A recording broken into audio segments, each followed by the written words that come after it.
Tulad ng maraming batang kaedad ko, gusto kong mangarap.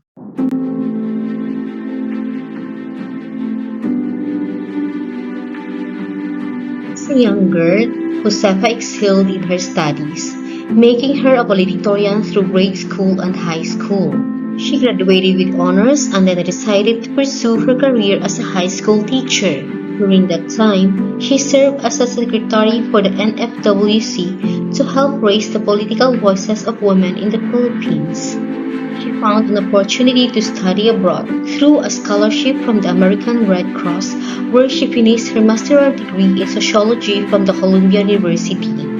During her stay, she joined an international house project in New York, where she would do lecture tours and share Philippine culture to foreigners. Through her experience in America, she established the Girl Scout of the Philippines to help develop more female leaders. When she returned to the NFWC, they already succeeded in giving women a right to vote.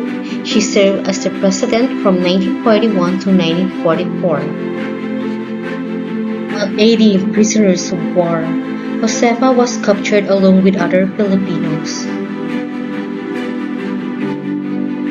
Datapwat, kung kayo po ay makakaligtas at ako ay mabigo, ipaalam mo sa ating kasamahan na ang kababaihan ng Pilipinas ay naging bahagi para mapanatili ang ningas ng katotohanan at karayaan hanggang sa huling sandali.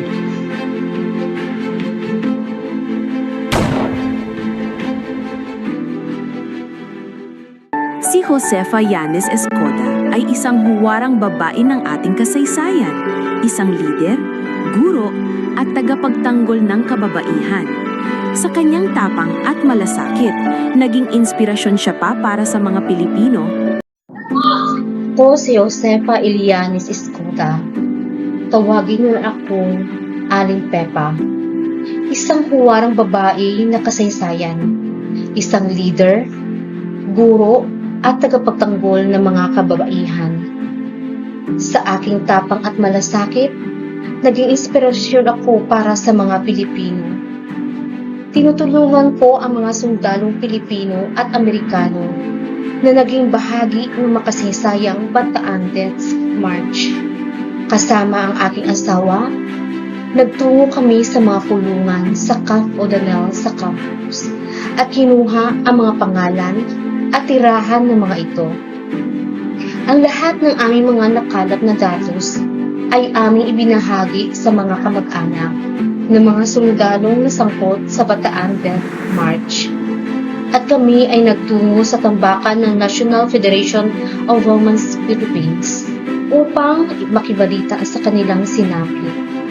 Kailangan matulungan natin ang mga sundalong Pilipino at Amerikano na nakakulong. Dalhan natin sila ng mga damit, pagkain at mga gamot, at pati na rin mga liham na mula sa kanilang mga mahal sa buhay. Tuturuan ko mga kababaihang manahi ng mga damit para maipamigay natin sa mga sundalo.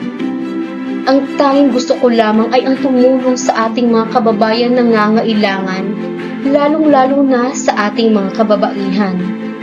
Ano na lang ang magiging papel nating mga babae kung palagi tayong mahina at madaling mawala ng lakas ng loob? Dati, hindi tayo makaboto. Pinaglaban natin yon. Ngayon, gera. Mas lalo pa nating dapat mapatunayan na meron tayong papel sa lipunan at kailangan nating tumulong ngayon. Hindi natin maaaring ipagtabuyan ang mga gustong tumira dito. Kaya, kung sino man ang gustong tumira dito, sila rin ang magiging katulong natin. Ang tanong naman ninyo, kung saan tayo kukuha ng pagkain? Sa sarili nating kontribusyon at sa mga kontribusyon ng mga taong handang tumulong sa atin. Magtatayo tayo ng mga feeding center para sa mga kababayan nating walang pagkain. Magtatayo tayo ng coffee shop sa harap ng opisina natin para naman meron tayong pagkakakitaan. Magpapadala tayo ng pagkain, gamot at damit para sa mga kinulong ng mga Hapon. Ang mga may sakit at may mga karamdaman ay tutulungan din natin. At dahil dito, Labis na naggalit ang mga Hapon sa amin, sa aming mga mag-asa, dahil sa ginawa naming pagtulong. Idinakip, ikinulong nilang siya noong Hunyo 1944 sa Fort Santiago. Pagkalipas ng 2 buwan, ako naman ang kanilang idinakip at kinulong. Naranasan ko ang matinding paghihirap mula sa mga Hapones para makakuha lamang sila ng impormasyon, subalit patuloy akong lumaban at tumulong at mas higit pa inisip ang kapakanan ng aking mga kababayan.